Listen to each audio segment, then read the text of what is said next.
Welcome to the Table for Two edition of the Deliberate Talks podcast, and I'm your host Dakshin Adyanthaya, taking you on a journey into the heart of startup innovation and entrepreneurial spirit. So get ready to break free from the conventional molds of entrepreneurship and VC with our guest Sneha Basu Roy. Sneha works on VC and startup partnerships at Google India with a focus on edtech ecosystem. In her previous role at Google India, she was leading digital capability building for the India agency business. Having spent over 9 years at Google, she has worked across policies, products, sales, strategy, and now partnerships. In our conversation today with Sneha, we explore how Google's initiatives are transforming the blueprint for startup success in the digital era. All this coming up right after this quick intro.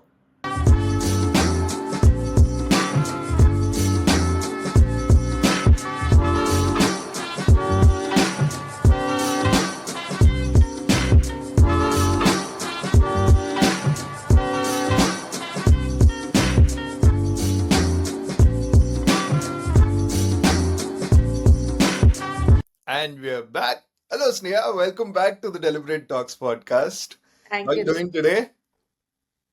I'm doing great. Thank you. And thank you for inviting me back. After my absolute disastrous last rapid fire, I thought you wouldn't call me back, but thank you for being so generous. Not at all. I'm super excited to host you again for a round of rapid fire. Of course, let's start with the disaster. But I'll save that for the later. But Thank you. you've been doing some fabulous stuff, and today we're going to talk about that, Sneha. But before we get into this incredible discussion of the startup world, we start the show now with the thought starter conversation. And I want to begin with asking you if you were tasked to create a startup based on your favorite hobby, what would it be on and what would you call it? Okay, frankly, I'll tell you, I absolutely know what it will be, but I also know it will not succeed. So I will I will tell you, I have gotten recently in the last year heavily into yoga. I don't know if it is the panic caused by the startup ecosystem or if it is just, a realization in life. But I Right. think if I had to start a startup, it would just be, a chain of yoga studios, shalas, and connecting different, like creating a community of yogis essentially. I do not know what the efficacy of this would be, and I don't know if it will work. But if I had to truly be really passionate about it, um, it would be yoga that I'd start up in. And what would you call it? That is a very tough one. But like the last time, I'm not creative at all. I'd probably just call it the yoga shala. Well done. Done. In that case, let's now get straight into our conversation now that you're Okay. all prepped up. Yeah, So perfect. let me begin with asking you about the Google startup. Something that you do so wonderful, talking about it everywhere on your social media. And it's been great watching you since the last time you were here. Again, completely different topic and owning the topic wherever you go. That's wonderful to watch. So I want to start with understanding what is Google Startup. And it caters to different categories, the campus accelerator. I Yeah. want to understand more about that and what's the difference between the two and how they're helping the community respectively. So I tell you what, think of Google for startups as an umbrella that does anything that Google can do for startups, right? Now, around 2 years back, when this team was really coming together for startup specifically, startup partnerships in India, we run a startup Geist that is essentially a survey, Hmm. right?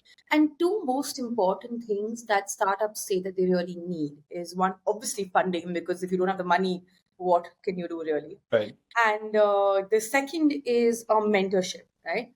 Mentorship, learning, so on and so forth. So I think one thing that Google for Startups does really, really well is mentorships. I think that is the primary use of Google for Startups.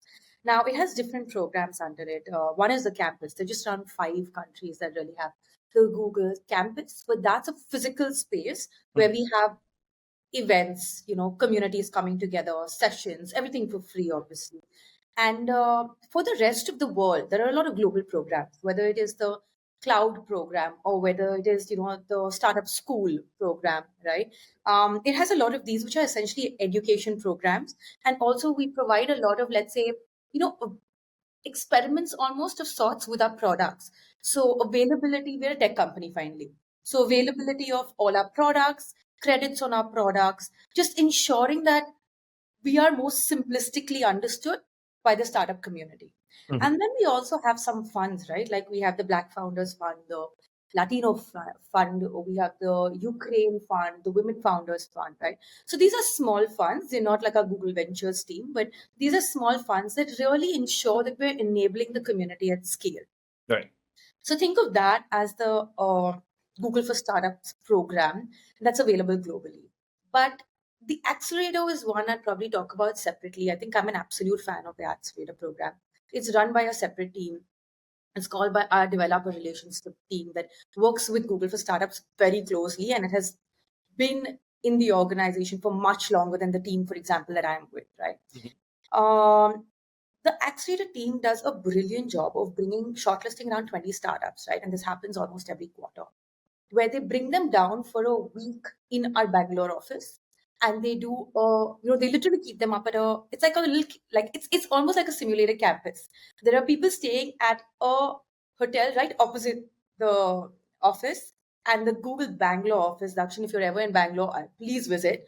It's Right. an incredible office, right? They come down to the office, and from morning to evening, we sit there, and there are mentors. And I've been a mentor in one of the accelerators. So I thoroughly enjoyed my time because they pick these 20 startups where the founders come and they just stay with you for a week. You're literally living with them for a week, right? We're giving them projects, we're giving them assignments. It's amazing. And they come down, we fund them coming down, staying at the hotel, everything, we get them mentors. And the thing is that Google fosters such a great community of mentors in the ecosystem. There are a lot of mentors even from outside Google that come in, like for design strategy, things that we might not have technical knowledge or expertise of, right? So we bring the best of talent across, we get them to mentor them for that 1 week. Then we actually understand, we do a little analysis of what are the requirements, where can we help. And then, any of the mentors, they actually engage with them over the next 3 months, sometimes physically, sometimes online. We get them free online mentorship, content, sessions, credits. We do all of that for 3 months, Mm. and we get their pitch deck also ready. And at the end of 3 months, we have a demo day, which is actually happening. One of them, the AI First Accelerator, is having the demo day on the 5th of April right now. And we invite all our investor community. We help them with the pitch deck and then get the investor community. And Dakshin, I've actually seen each of these startups get around 6 or 7 meetings on that same day with investors in the room right away. Wow. Right? So I think that is very, very helpful. The energy in the room, the loyalty with these startups, because just imagine getting 6 meetings right after one quick pitch. So the Accelerator program is one I'm an absolute fan of. The startup school, we educated over 10,000 startups the last year. So, and that's over 8 weeks of sessions. And I personally was managing some of the offline sessions with my colleagues. And, we were in Hyderabad with Team Hub. We went to Gujarat with IMA. We were in Delhi. In fact, we hosted the Vigyan Bhavan. So we had a lot of the startups come in offline also. So yeah, I think of Google for Startups as an overarching program for startups. And then think of it as having sessions, personal one-on-one mentorship through things like the accelerator, and also facilitating funding, Lovely. the entire universe of things. Right. Right. Wonderful. And just extending what you left behind there, how can the startups qualify for the Google for Startups program? So really, are there are programs under Google for Startups for everyone, right? Like I said, there are funds for, yes, the minority sections, but there are also these programs. So Startup School is actually anyone who's a startup and certified as a startup, right? Has to have, let's say, a website, because frankly, if you're not a tech startup, we can't do the most for you. So as long as you're a tech, like digital presence, startup of any kind, we had startups from every little town and city, right? And when we had our offline events in Hyderabad, we saw them come from small villages down to actually meet us, which was very nice. So, Startup School is for everyone. Our Startup Cloud Credit program has certain requirements, like you need to be basic funding, but not over Series A. Should not have used 4K of credit before. So, stuff like that. And then there's the accelerator again that has some funding, some investors, some presence with you, even if it's like angel investing. So there is someone for everyone, from let's say the absolute basics, someone who's in the ideation phase, who's got their startup registered, to someone who's let's say Series A. Now, post Series B, C, frankly, our team works with them, like the team that I work with, because I work on priority startups that we think are going to become really big tomorrow. But once they're very developed, they go on to different teams at Google. So, then they don't even have to be with our team. Right, right. Okay, wonderful. And because you've been a part of this whole ecosystem for a while now, and you have worked with a lot of startups, in your experience, what's the most common challenges startup face in India, and how can partnership with companies like Google help them overcome this? I think there are two, right? One, like I said, mentorship and talent. Yeah, A startup founder is dealing with a million things every day. Being on top of everything and also having access to great talent is tough, right. right? I was recently at the Vadodara Startup Fest, and some of them said that there are just so many mentorship programs out there. We don't know what to chase even Yeah, because we don't know half the things, right? We are dealing with, have my supplies or my logistics company reached me? We have not even realized when the wireframe of our tech is breaking down, right? We've got one protocol, we have to move on to the next protocol. How do we do that? It's very, it is a tough life, we know that. It's a very exciting life, we know that. But having structured mentorship programs is very important for them. I think the community, whether it is us, Google, or the other big tech companies, have definitely ramped up on it. I think we've all caught on to it. Everyone has realized that talent that existed, for example, at Google, um, I wouldn't say that about myself, but a lot of other talent that is there, right, is great. Mhm. Just in the team that I'm working in, I had a startup founder, right, as one of my colleagues, and someone who's a very big investor in the ecosystem. So this is great talent. To learn from them is a privilege that I have. And all the other startup founders should definitely have it, right? So that's one. I think the second piece is tech. Tech is expensive, right?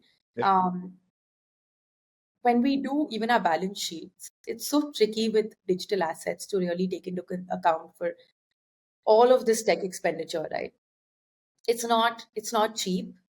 It's not easy. The talent for it isn't cheap. Um, as India, still I feel like we're in a good place because we're the highest export of human skill, right, in the world right now. So we still have a lot of tech talent, but tech is not cheap. It is expensive, and that's why I think that a lot of companies, especially like the likes of Google, are doing things like providing credit. For now, we're even providing credit for anyone who's experimenting with AI, right? Because again, the consumption increases. So yeah, anyone would say that, hey, you know what? Everyone's talking about AI. Great. But my consumption is going to increase. How do I deal with that? So companies like Google are providing additional credit for pieces on AI. Our government is doing a lot, right? We recently partnered with the government of Maharashtra on educating a lot of startup founders, a lot of institutes on what they can do with AI, providing access to Gemini, right? We are doing a lot of big tech is doing stuff with the government and otherwise to facilitate tech growth in the ecosystem. Right? The only way we can all grow is if we do. So I think these two things, one is mentorship and the second is really tech costs. and you mentioned AI, and it's a key part of the conversation for a year now, Yeah. and I want to understand where do you see this going from an ecosystem perspective for the startups? Yeah. A lot of them, especially in the generative AI space, has also started coming up. And where do you think this is leading to? And is it just a temporary phase where a lot of people are going to talk about AI, which is a conversation that I've had with a couple of guests previously as well to Yes. understand their POV. But you're someone who's working in and out in the innovation tech space with the startup founders. I want to understand your POV of where do you think AI is really going from here, this year onwards, and where do you see this landing up to? So I'll tell you what I think is me at Google in the tech space, we're all very stoked about AI. Mm-hmm, Very, very stoked about AI. However, we know that there are limitations. mm-hmm, One is the usage of it.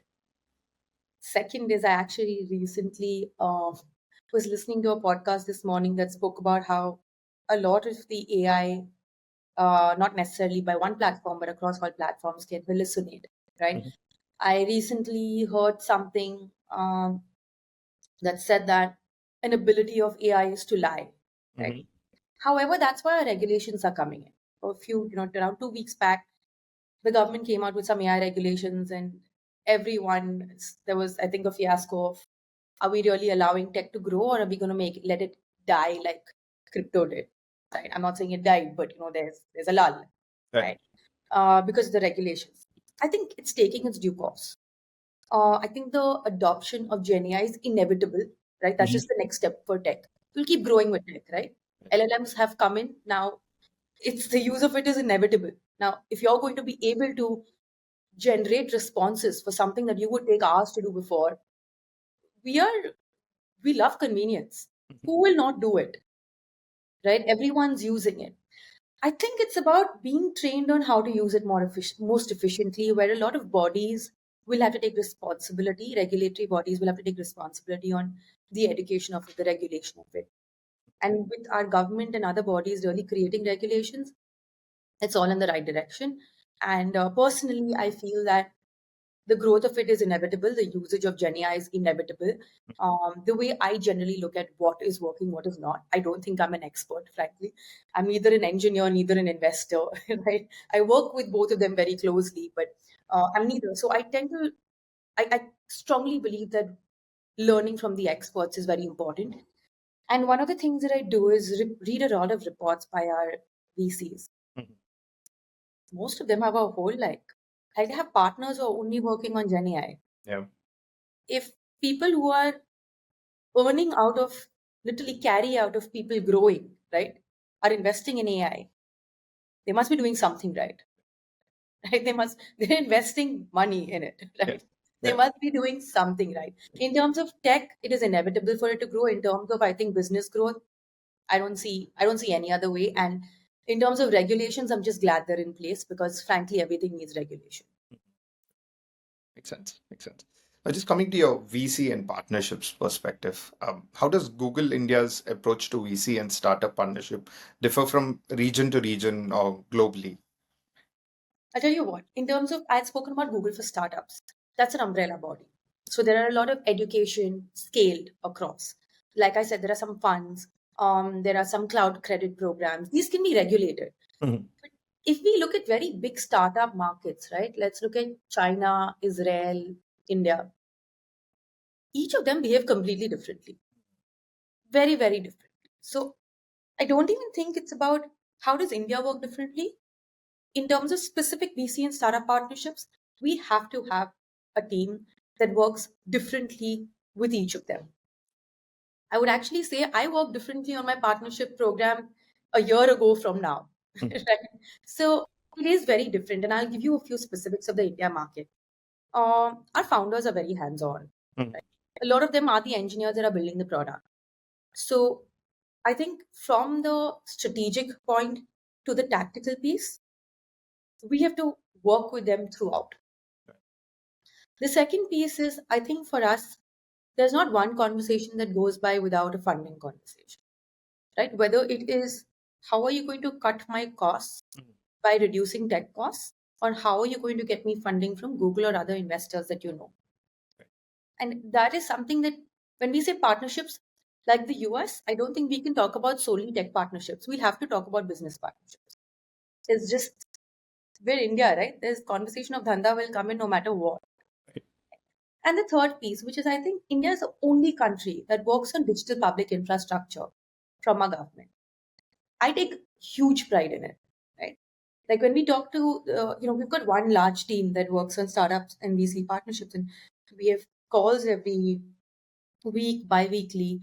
And when they hear of the stuff that our government is doing, they're just like, wow, like, ONDC, RBI, name it, right? The UPI overall, DigiLocker, they're Yeah. doing a lot. Yeah. And that's why working on partnerships with the government also, I think, becomes a key part of India.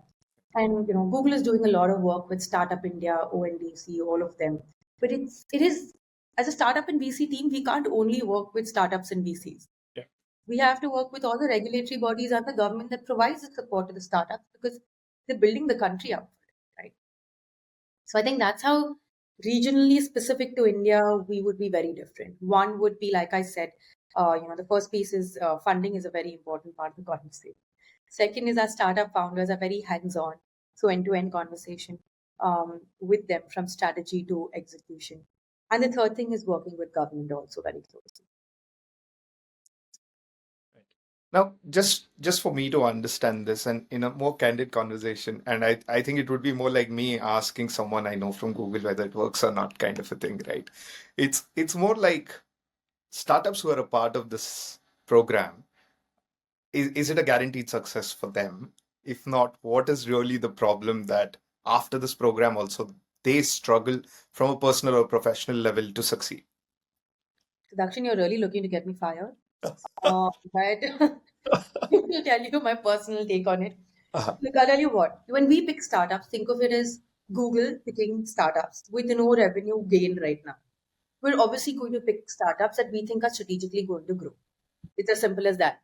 Like it's a group of individuals who are told, who's basically told that you're not going to get revenue increment right now, but pick a few startups to work on. So I will pick up startups that essentially I see are going to grow, right? Now, when I say I see are going to grow, I think that essentially the business fundamentals are in the right place. They have enough funding and the right business plan. What is the next step? To see we can help them and facilitate them growing. How can we help them if they are a hardcore tech company with the ability to grow basis our products? Now, if Google Cloud can't help them grow, there's no point of me helping them, right? I can't help a Kirana store, right? I was just listening to this one startup, a blue podcast about K stores. I think they're in Andhra Pradesh on Kirana stores. They've Mhm. literally over 1,200 stores in little towns in Andhra Pradesh. They're amazing, over 100 CR in revenue in a year. The first thought that came to my mind is that, shit, this seems so interesting. But then the second thought automatically came to my mind that can we help them? So is it a guaranteed success? Maybe not. But it is, in all probability, there will be a success because we're only 5 people in the team looking to grow a book of just 30, the most promising startups of tomorrow. Right. We're Right. putting in a lot of effort and our time into it, right? We are going to do everything we can to get them to succeed, whether it is cloud credits, cloud consulting. I've even gotten some engineers right now from the US working on creating like APIs for one of my startups, right? So we do whatever we can because we are investing all our time and effort into these startups. And we have done a clear study before that of can we help them? Will our products and tech pieces really benefit them? Will my business knowledge benefit them? And so, yes, without you letting me get fired, this is this is what essentially this is it's our efforts. Right. Right. Thank you for sharing that. And before we conclude the first round of questions, I really want to listen to a couple of success stories from the startup that's significantly benefited because of the Google Yeah. for Startups support. So I'll give you one first that I'm most excited about working on, but uh, I cannot tell you the name of it, but I will start off with that one. I recently met a startup founder. They're in logistics. They've acquired some companies to help the merchants that they work on logistics with in their marketing efforts. I was like, hey, that's really good. Like, it's not just logistics that you're working with them on. Because look, when they work with logistics, right? Think of it as any Instagram. Everyone shops on Instagram nowadays. Yes, I'm from Google, but even I shop on Instagram. I'm just another consumer, right? Right. These merchants have to get their stuff delivered. They use these logistics providers. Now, when they use these logistics providers, essentially, they do, they will, all their data, logistics providers have so much data on where their users are, Yeah. where they're getting delivered, how many of them, what is the cash on delivery that they get, or what is the cost of it, right? Now, these logistics providers have realized that they can use all this data for helping with MarTech content for these MSMEs. One thing is acquiring companies, right? But everyone's not that funded that they can keep acquiring companies. So our MarTech teams, that is our marketing teams, which have tech ability, and our cloud teams are coming together to do two things. One is actually creating something that I recently learned about, which is a data clean room. Organizing all the data, bringing them in, and making it hash data in a way that each of these MSMEs can then use putting into their dashboards. And I thought that was great. Like that's a whole company right there. Yeah. But they are our marketing teams and our cloud teams, our martech team and our cloud teams are basically coming together to create this for them. We're running a full day workshop if we're working with them, brainstorming with them on it, and helping them create this, right? So that's one way, we're solving for one problem. We're also helping them create wallets of sorts with pay to then ensure that these MSMEs really have their money with them without the lag time of 15 days, essentially, is to use this again for marketing, right? So these are two, three things that we're doing with them, but I thought that was really solving for their business. So that was very, very exciting. Another one that we have worked very closely on is Glance. I don't know if you know, Glance InMobi is basically Yeah. Android lock screen um, experience, right? We're working with them across, and we've done a lot of things with them and across the whole funnel, right, of their business. And I think one is really obviously we start with cloud infra and innovations. I think that's where our journey also remains. But creating like an infrastructure to create product innovations, and that's where our cloud comes in. We use Firebase for them. We use cloud for them to really, work on content discoverability, user engagement. Then from there, if you see, we worked with them on content discoverability and access with YouTube, with the Play Store, Android TV to really access more content. Then we work with them on creators, right? Influential people to drive the creator ecosystem. And then we work with them on commerce and ads to ensure that they have monetization, right? So from really helping them create the infrastructure to partnering with the right creators to earning money, it was, it's a whole full cycle. So that is essentially when we work with startups across all our products. And the way we solve for them is saying it's a one Google engagement. You tell us your business problems. We will look to bring any product in. It's product agnostic. Some of the solutions that we bring will just like, which are all the products that come in, right? And we need to bring all the products into a room for everyone to even understand. So it's like it's basically my job to translate business requirements into what it will mean tech wise. And every day is a new day, so it's exciting. And I'm sure you'll also have your share of funny stories and problems that you can't really solve, Yes. which you probably cannot even say at times on camera. But I'm sure you do face a lot of trouble there as well in terms of working with startups. I would call it excitement and not doubt. But yeah, certain days are exciting, on certain days they're trouble, on certain days they're just making me an emotional wreck. But like like I said, that these these startup founders, and they are, don't get me wrong, the smartest people I know. I learn a lot from them, but everyone has their days, right?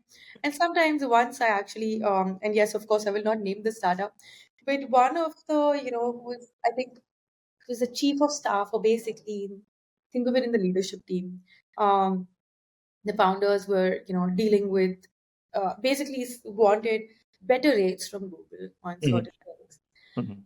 And I had a great conversation with the founders, but I think of the chief of staff basically at that point was just trying to use any tactic, right?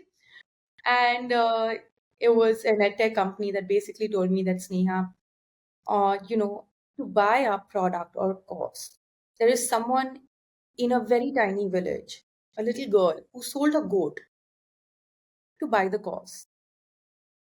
Now, I was listening to this and I'm wondering where we're getting at.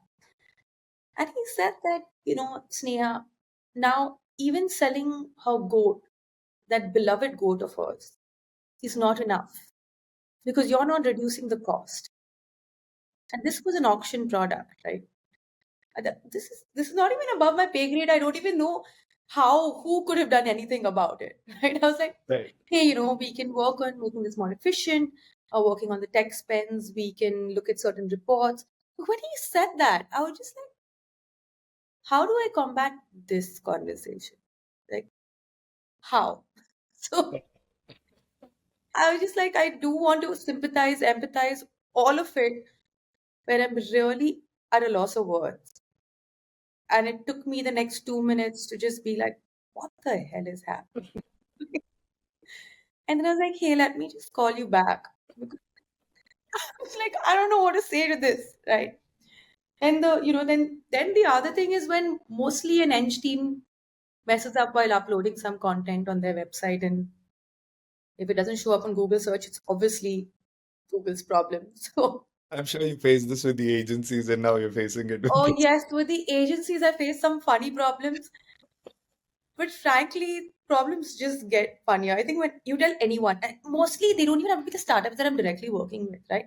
It could be on LinkedIn saying that my website is not showing up. And I'm a startup, my website is not showing up. And I'm just like, I don't know what to do. And yeah, there are interesting days. And like I said, I think they're dealing with so much that sometimes there's just lack of better judgment really on days. And days that things are just above my pay grade or anyone in Google India's pay grade, and I'm trying to do anything and everything to help them. But yeah, like I said, it's an exciting job. Sure. Exciting days. Well, I'm sure there are days when you go back home and have a good laugh at it, and It's not the day that not the same evening. It yeah. just takes a day or two. Probably by the weekend, I'm having a good laugh about it. For a few days, I'm a little like zoned out, lost, questioning my existence, my knowledge, everything. Wow, wow. Great stuff there, Sneha. And I'll conclude the first round of questions with that. It's amazing that you could share all these stories and certain things without getting fired. I'm grateful for that. Let's see. Let's see.